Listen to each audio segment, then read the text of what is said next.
Hello, and welcome to my AV Mashup. First, I will begin with a summary of each work, and then we'll compare and further analyze them.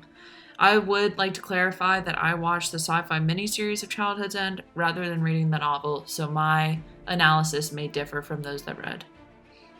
First off, with Childhood's End summary, as the overlords arrive to Earth in their spaceships and assume effective management of the Earth, the human race sees hope for the first time in history. States begin cooperative efforts, war and strife are abolished, and peace and prosperity abound.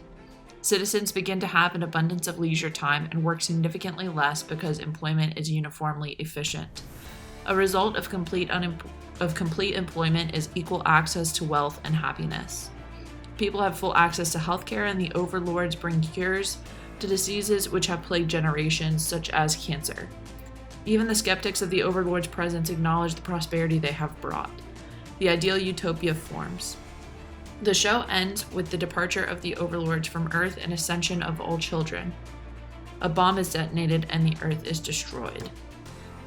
Next is the summary of the state of the art and the culture. So there is a ship which carries a society of people called the Culture, which has created a utopian culture.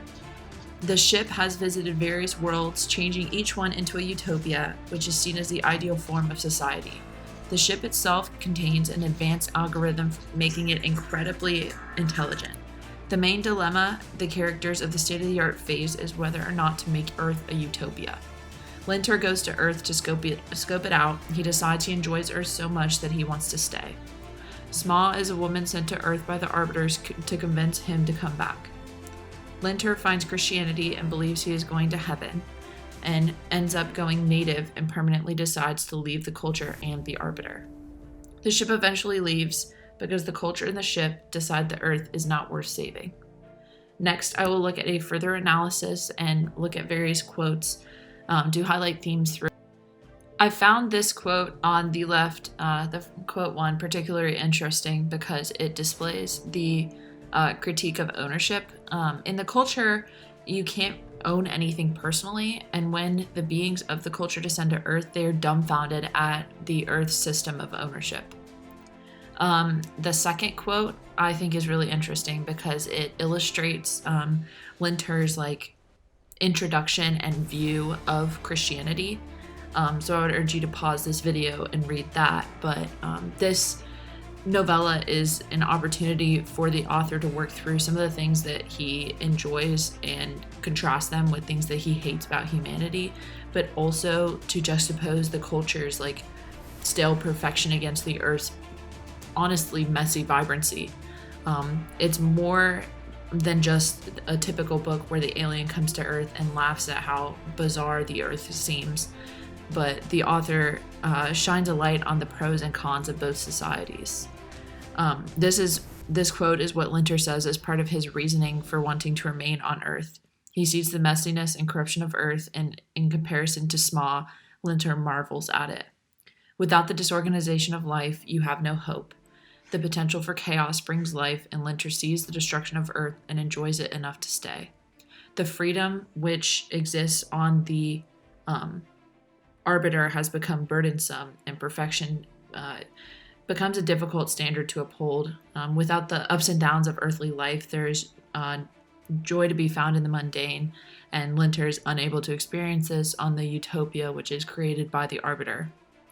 Linter sees the inequality, pain, suffering, and classifies it as barbaric, yet he decides he wants to live here, despite knowing that he will have to abandon his alien being, his alien body, and become fully human.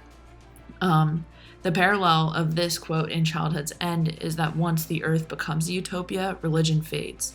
And when there is no war, starvation, poverty, etc., there's no need for any heavenly hope. Now to get into the questions that are pertinent to this assignment. So first and foremost, which society is more just? Well, the principle of justice in a political sense is the ability to do one's business and not to busy anyone. So in this sense, the Culture is more just because they have unlimited resources. Because the Culture doesn't have any system of ownership, they can't necessarily experience injustice because injustice is a lack of fairness, and because they're perfectly fair, they're perfectly just. The people of Earth in Childhood's End can still experience injustice. For example, like certain people can be turned away from New Athens, among other examples. So next is the harm principle. So the harm principle was advanced by John Stuart Mills and states that people can act however they please as long as their actions don't cause harm to anyone else. The societies approach the harm principle from opposite ends of the spectrum. The culture has so much freedom, they are not limited by the harm principle, but the overlords are guided by the God being things, the beings that like Milo wanted to see. The harm principle still exists in the culture, but they don't allow themselves to take offense to anything, as evidenced by the departure of Linter from the ship. Small still tries to reach out and bring him back, but although she is hurt by it, both she and the ship conclude they can't do anything to prevent him from leaving. So the overlords still see the harm principle as relevant, which is evidenced by like their joking exchange at the end while Milo is talking to them. So now to examine utilitarianism. I think the overlords are more utilitarian because they make decisions more as a community than the culture does. The culture, in my opinion, is too individualistic and grants too much freedom to its members to be utilitarian. Okay, the political ideologies. So in Childhood's End, I can see a lot of evidence of socialism. Socialists believe that human fulfillment can only be attained through transformation of society, and socialism values equality of opportunity as individual character is shaped circumstances. Socialists are optimistic about human nature and often overlook the irrationality of humanity, and these characteristics are incredibly evident in the foundation of New Athens in Childhood's End. The culture, I believe, is very liberal, with liberalism is based on the notion of the rational individual. The arbiter and the beings of the culture allow each other vast freedoms because they believe in the individual characteristic of rationality. The arbiter and its citizens act in union to govern the body, if you honestly could even call it a form of government. Because there is a utopia, there's not much need for the functions of government, aka to protect the equal liberty of citizens.